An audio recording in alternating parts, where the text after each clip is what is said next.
Kia ora, and welcome to Elevate Her Game, a podcast where we sit down with inspiring women who are doing incredible things, diving deeper into their stories, their journeys, and what drives them. You're joined by journos Hannah Fick and Michaela Lemon. In today's episode, we talk to business powerhouse Emma Faith, owner of Remedy 5032, Boss Bagels, Toastie Lords, and The Cookie Trader. She opens up about the industry that's both broken and saved her life. I'm starting the intro today. Welcome, Emma, to Elevate Her Game. We really appreciate you coming in, especially such a busy week. Yeah, it is a busy week, but I'm just really humbled that you thought that I was worth being here. So thank you both. 100%. Awesome. We've been talking to so many people, the lady from the Cookie Trader, Toastie Lords is coming in. What do you want to ask her? So we're so exciting. And at the time we're recording, Toastie Lords is opening in just a few days. How's it all going? Yeah, it's good. It's a really interesting sort of process, I think, especially for me, in that I've always been the owner and the boss, and I've always put a lot of always take people with me, like managers and stuff, and they sort of, I give them the free reins, kind of like I'm doing at Cookie Trader. But with this one, it's really different because I have to go in as a different sort of step. You know, I'm actually only supposed to be there to train, to make sure they're doing it right, rather than getting in the nitty-gritty. Like our franchise coaches are saying, Emma, you cannot be a slave on those girls like you do. You need to watch the slave on the girls, you know. And so for me, that's a really tough sort of change. But yeah, no, it's really exciting. And, I'm just so proud of Mason and Nadia, just a really young couple that sort of saw the vision and, just took a punt on us. It's really humbling and really sort of a really wholesome feeling that we've built this brand that people want to be a part of. I find that really, just really special, and they sort of see where we're going and what we do. And, it's just been a really sort of wholesome process, I think. And now that we're getting really close, and, it's just really exciting and busy, but exciting, you know? So exciting. I think everyone in Christchurch is really excited for all of it to start up. Talk to is excited for Toastie Lords and the amazing, Cookie Trader's been awesome in the Central City. How are you finding that so far? Yeah. Well, I guess, I don't know if you know the story of Cookie Trader, but I just sort of started baking these cookies, and then I sort of said to it was actually my son was going back to boarding school, and I was quite sad. And so I started baking, and I made this cookie, and I thought, I wonder if I could sell this at Boss Bagels, and then so I made 60, I think it was, and I took them up there, and they were sort of gone within half an hour, and I thought, what? That's, that's crazy. And so then because I was living in Picton, sort of just going up, and then I sort of thought, man, maybe there's something in this, and I sort of got a bit more creative. But then my husband and I went to America for 3 weeks. And I said to him, my sort of TikTok and my brand was sort of building then, and I said to him, why don't we turn it into a cookie tasting, trip? And so that's kind of how it all started. I started just sort of doing these TikTok reviews of these, beautiful cookies that we were eating overseas, and getting some research, and started building it that way. And then, when I got back, I put that into practice at Boss Bagels and Remedy, my other little store, and they just sort of got busier and busier and busier, and then people were asking to buy them online, and I'm thinking, what is going on? And we're sort of selling 2,500 cookies out of a 32 square metre drive-through shop a weekend, and I'm just thinking, what's happening? There's something in this. And I don't know, I'd always had a soft spot for Christchurch, and we actually did our very first pop-up at the Tiny Door with Toastie Lords there, and so I knew the space really well, and I just sort of thought, why not? Let's just give it a go and see what happens. But I tell you what, we had a line for 38 days. That's insane. Did you expect it to be like that? Absolutely not. Absolutely not. 38 days of a constant line. It just really, it just blew my mind. People were asking for, well, they still are asking for photos with me, and I just, it's all a bit I mean, are these cookies even good? I don't even know. You should try one. I don't even know. Are they there for the cookie, or are they there just for the hype? I don't know, but it's cool. It's a really it's been a really sort of big switch in business for me, and I'm just here for it. It's cool. Yeah. How did you get into business? Obviously, starting with Remedy in the Kapiti Coast. How did you decide that's what you want to start? It's because I wasn't very good at working for someone else, and I didn't finish high school, and so I went straight into hospitality at sort of 17, 18, and I always had a money drive, and I just wanted to just keep pushing boundaries, and I just drove everyone nuts that I was working for. So I just saved up, I think it was like $18,000, and I bought an old ambulance, and I went and saw this. When I think about it now, I just think, wow, how did I even have the confidence to do that? But there's this little mower shop in Ramedy, and I just said, oh, I've just bought this ambulance and I've put a coffee machine in it. Do you think I could park it in your driveway? And he was like, oh, it's grumpy old man, and he kind of typical, and he kind of said to me we can give it a go, but I don't think it'll do very good, and and I just said, oh yeah, that's cool. And he said, you'll have to pay rent. And I said, of course I'll pay rent. 11 years. We're just about to click over 11 years, and wow. It's just epic. It's a really good little humble spot on the Kapiti Coast, and it's got a really good traction, and so it just sort of started from that, and that I didn't want to work for someone else. I just knew that I just wasn't made for that. I was made to do it on my own, and so I just kept pushing boundaries, really, and then the opportunity came to take over the drive-through, which then we turned into Boss Bagels, and that just sort of just grew from there, really. Yeah, and then how long's Toastie Lord's been open in Picton?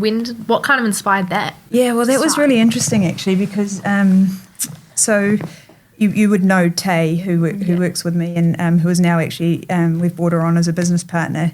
Well, she was working for me since she was 16, and then she went away to uni and got her degree in marketing, and then came back, and then she met her now husband. And on the Kapiti Coast, I just sort of knew that it wasn't enough for her, and we were sort of coming and going from Picton. We have a holiday house there, and I had this idea of a coffee shop, Toastie shop, just a little takeaway sort of coffee vibe there. And I sort of said to her, is that something that you and Dan would want to do? We'd tried to help them into a house on the Kapiti Coast, but that's when we were in the peak of the real estate, and so we kind of put a package towards them, and just sort of said, how about we we help you buy a house, your first house in Picton, and it'll be a bit cheaper. It's a beautiful place to live. It needs a good coffee spot.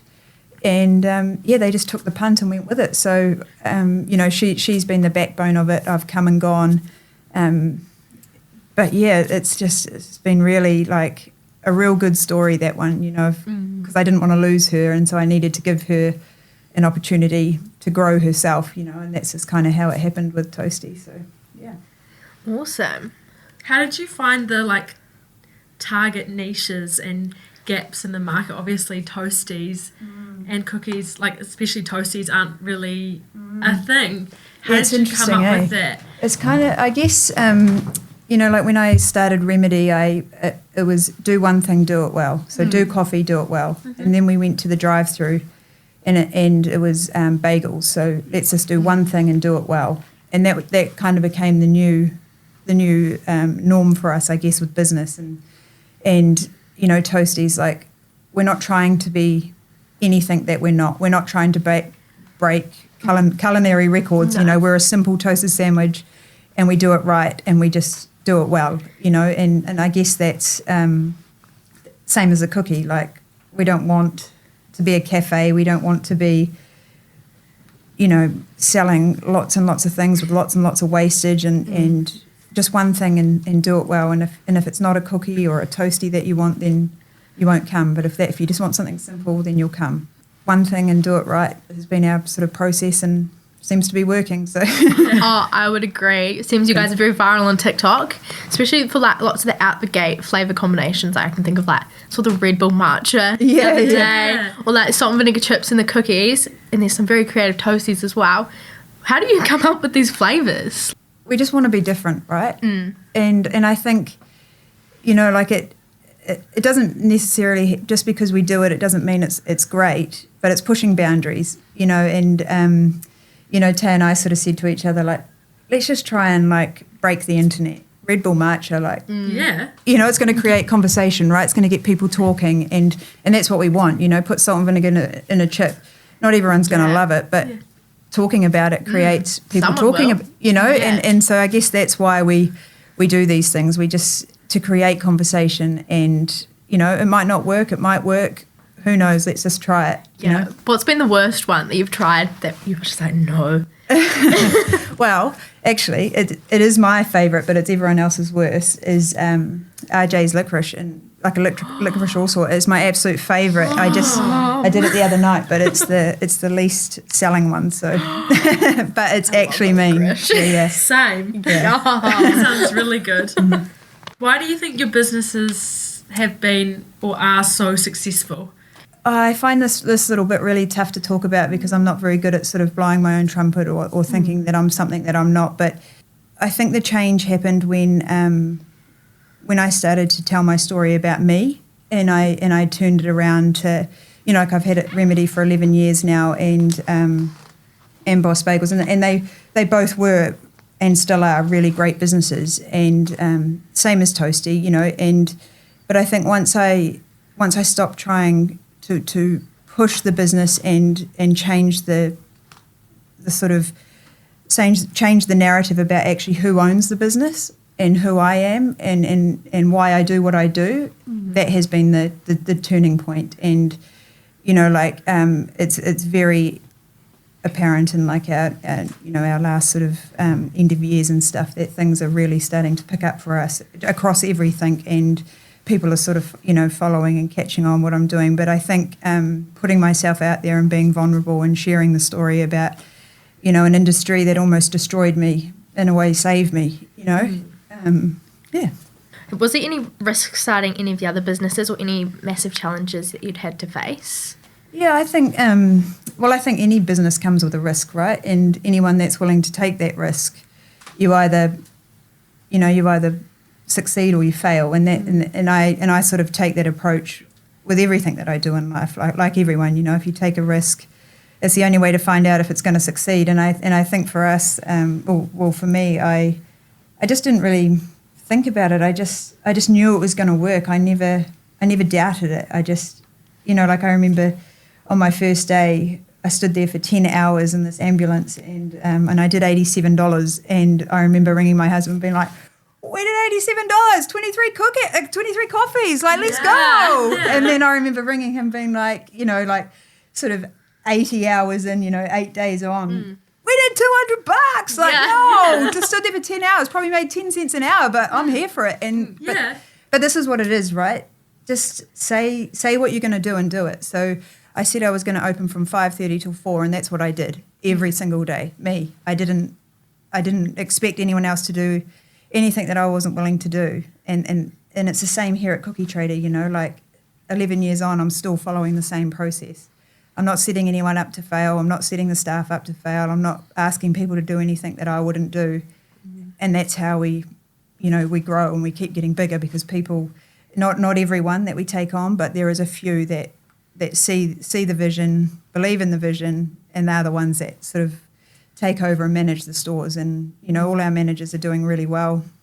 We've just had one at the one that took over at Remedy. She's just about to have her baby in the next couple of weeks, and she's just got yesterday accepted a offer on a house. And for me, this is what it's about, because the hospitality industry always gets stamped down. Like, you can't do anything with your life if you work in hospitality. It's just that horrible narrative around it, but people can actually do really good things in this industry, and I guess that's what I believe in, and that's what I keep telling these people, young people that come on board that don't have anything that they're sort of going for, and that's what brings me joy, and why I keep pushing boundaries and keep opening businesses, Yeah.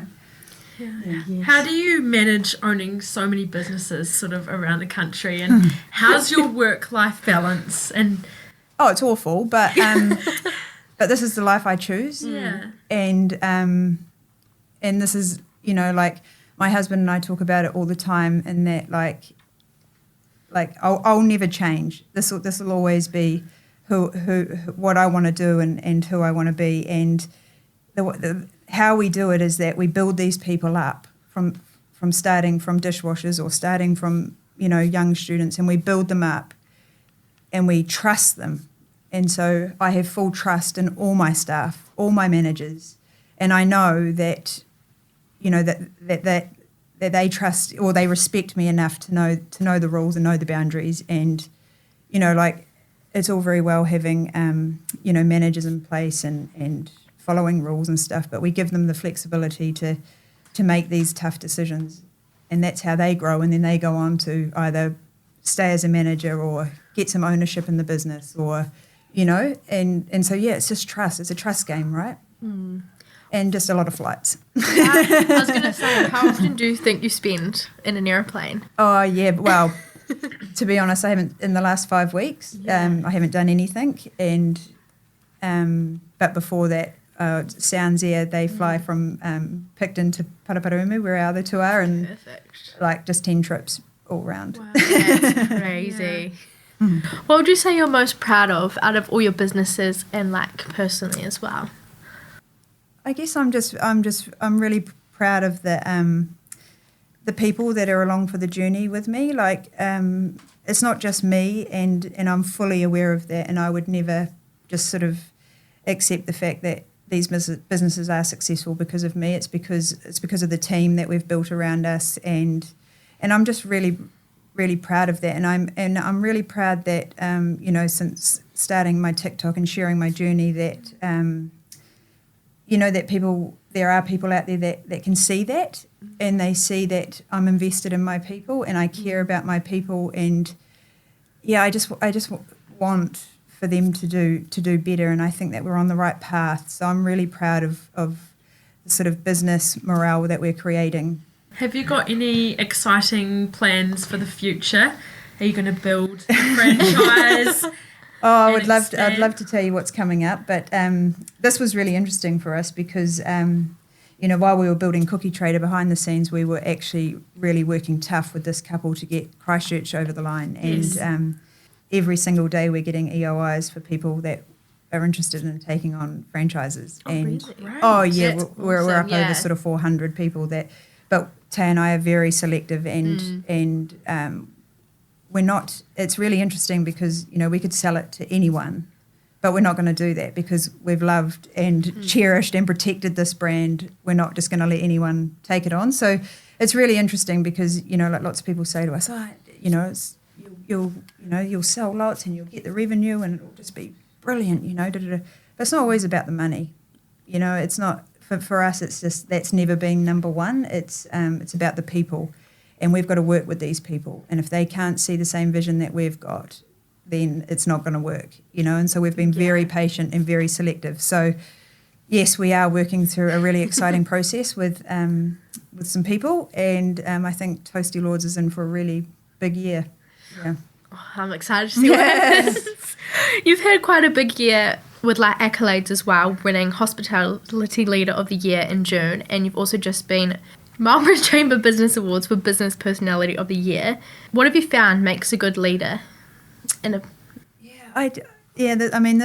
really that just completely blew me away winning that award. I was actually in America at the time and on my cookie tasting test, and I did it, and I had to make the call whether to go or to stay for the awards, and I thought, what, I've already won because to be a nominee is enough, because obviously I'd had a really big sort of personal battle with alcoholism and overcoming that, and it was sort of once I sort of put the bottle down and started to share my journey and focus on the story, getting to that point, I did truly feel like I'd already won, so to then actually win, it was unbelievable. And I think with leadership, it's about just speaking from what I think it is and how I've got to this point, because I think being vulnerable and sharing your journey and showing your values and then putting them into practice and so people can see how I lead. I lead by example. I bring people along with me. I don't tell people what to do. I ask them how we should do it. We change the narrative about how we treat our people, and then that's how we lead. We bring them up with us instead of rising alone, and I think that's what's what's worked really well for me. I guess they maybe thought that was pretty good too. I don't know. What kind of legacy do you hope to leave within the hospitality industry? I just really hope that, that I can inspire people or show people that it doesn't matter if you're not educated or you're not got huge student loans with some backing behind you, that you can actually do it if you put your mind to it and you put your guts to it, and you just don't stop. Like, you just don't take no for an answer, and you take risks and you push yourself. So I just really hope that the legacy I leave behind is that you just give it a go and don't accept no, or don't think that it's going to fail. We just keep pushing, and I just think the best is yet to come. I still don't think that I'm finished. I know I'm getting a bit older now, 38 now, and getting a bit tired, but I'm not. I don't have any desire to stop or to stop here. Like I said to Tay the other day, like, so where should we put the next cookie? Yeah. Like, why should we just stop here? Like, what about Auckland? I need a North Island store. I need a new flight route. Like, somewhere a bit different. Yeah. What's the best piece of advice that you were given at the start that helped you start your businesses? I guess my dad said something interesting to me. He said he just said to me that as long as you're always the hardest worker in the room, then that will set the standard. That'll show your staff that you're not just their boss or their you don't want them to be someone that they hate or that they don't like or that they can criticize you for not doing. So he just said to me, always be the hardest worker in the room and the rest will flow. And I guess that's sort of the mentality I take with me. For the young women that are listening and wanting to get into business, what would you say to them? What would you say to your younger self as well? Should have done it sooner. I think I was 27 when I opened the Remedy, and just should have done it sooner. Just like, don't listen to the excuses. Like, there'll always be a wrong time. There'll always be something preventing it from happening, whether it's money or confidence, or there'll always be excuses. But to be successful in business, you have to push boundaries and you have to take risks. So, lots of people say to me, I'd love to do this one day, but I've got no money. Well, go and find it. Go and work your butt off. Go and find the money, because if this is actually what you want to do, well, it starts now. If you want to open your own business but you need money, go and get it. Yeah. Hey, don't just sit back and wait for someone to give it to you or settle for working for someone else. Go in with what you do, with a goal and a vision, and then the rest will just happen. That's what I would say to myself. Like, shouldn't have started online shopping really when I was younger. But anyway. Good advice to give. Yes. Good advice. I saw you looking at me. It's the Uber Eats for me down here. We don't have Uber Eats in Picton, and every night I'm just like, oh yeah. Fair enough. Working for those long days. Yeah. Did you always see business as something you would get into when you were at school in hospitality? Yeah, I guess I fell into hospitality because I was uneducated, and I just assumed I couldn't do anything else. And then I sort of I remember my first job, and I was just washing dishes after school, and I was just like, man, this is cool. Like, I want to learn how to make coffee. And then I sort of learned how to make coffee, and then I worked in restaurants and stuff. And I guess that's where the downfall started. I went into restaurants and bars, and and that's the part of the story that almost killed me in a way, I guess. But then again, we changed the narrative, and actually in a business in an industry that can do that to people, it can also create this and bring it back, and then help you realise about what. So yeah, I guess to answer your question, I'm getting a bit carried away, sorry, but yeah, I guess to answer your question, I was never going to be happy or content working for someone else. So the only way to do that was to do it for myself. At the end of each podcast, we've been doing 10 quick fire questions with our guests. Cool. So I'm going to start you off with probably the hardest question. Everyone's found the most tough. If you could have dinner with one woman, dead or alive, who would it be? Oh, maybe my nana, because I reckon that she'd be real proud of me. She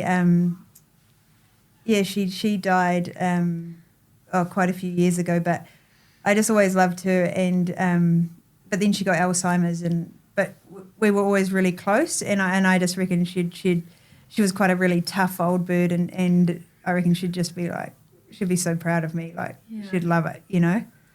Yeah, definitely her. If you could switch careers for a day, what? Oh man, I reckon I'd be a zookeeper. Oh. Cool. Do you have animals at home? I got 2 French bulldogs. Yeah. Cute. Zookeeper, I like it. If you could give your younger self one piece of advice, what would it be? We've kind of... Yeah, just be brave.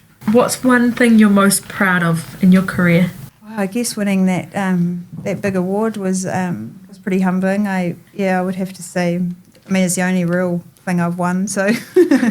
What's been the most outrageous flavour combo suggested? Either Toasties, bagels or cookies?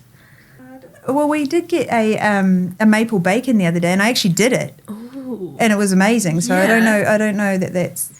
But yeah, it was good. It was good, the bacon and the cookie. Bacon and a cookie, interesting. Yeah, man. Mm. I guess like salty sweet. Yeah, it was. Yeah, like it was really good. Yeah. I've had that on a scroll before. It was really good, maple bacon. Yeah, and you get it quite often in donuts and stuff. But yeah, we put it in the cookie, and it was epic. Oh, Toasties, people get crazy with Toasties. Like tomato. We don't put tomato in our Toasties. Don't you? Oh. You're going to hate this. Guess what I put in my Toasties at home? And does it fall out and you like burn your lips? Yep. Yeah. Just pure baked beans. Oh, no, that's epic. Yeah, no, that's epic. It's the best one. I thought you were going to say tomato. I was I do like What's your guilty pleasure song? I am just I just don't listen to anything but Bruce Springsteen. So there you go. It's a good one. Yeah. Sorry about that. What's something people would be surprised to know about you? My whole body's tattooed. Wow. I did notice on the arms. Real nice. I love your, Apart from sleeve. just this is like the last little bit that's not. Wow, really? Are you going to get it done? The last bit? Nah, I don't. Oh, who knows? Who knows? Who knows? Yeah. Who knows? The cookie trader, Toastie Lord. I have got the Biscoff cookie. Oh my gosh, you that's do? Cool, yes. What's your favourite tattoo that you've got? Oh, my dog. Oh, no. I've got Bruce Springsteen tattooed on my ass. I've got his ass tattooed on my ass. I love that. From the album cover. Yeah. Oh the Born in the USA. That's iconic. Well, that's the perfect thing. Yes. That would be surprising. I was going to say that, but I wasn't sure if it was like legit. Yeah. Oh, yeah. Of course. How do you celebrate your wins? Pretty humbly, really. I'm not a big partier anymore, or a big drinker, I don't like blowing my own trumpet, so it's just literally how I'd celebrate my wins have been with my kids and my husband and my dogs, really, to be honest. Done my years of that, and now I just love what I have, and I'm quite content just to be on my own. And your favourite hobby outside of work? I skipped one. Oh, you skipped one? Okay, my favourite hobby is running.